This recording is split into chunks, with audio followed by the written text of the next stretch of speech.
বলছেন আমি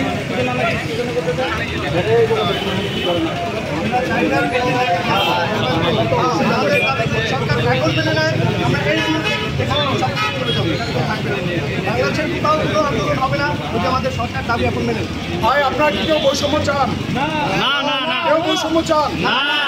আপনারা শিওর?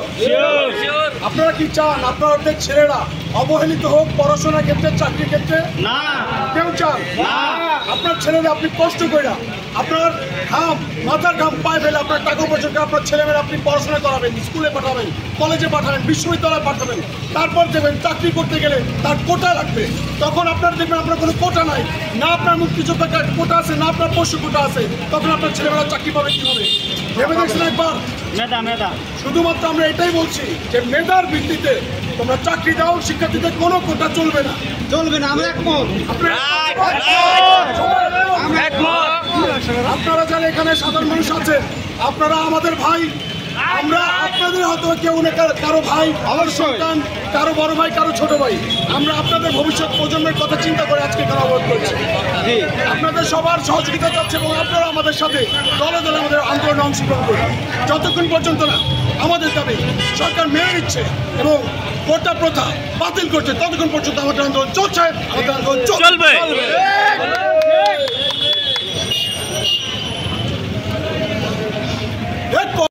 লড়াই করে বাঁচতে চাই, লড়াই লড়াই লড়াই চাই, লড়াই করে বাঁচতে চাই। কোটার নামে মেধা, মেধা, কোটার নামে মেধা, মেধা।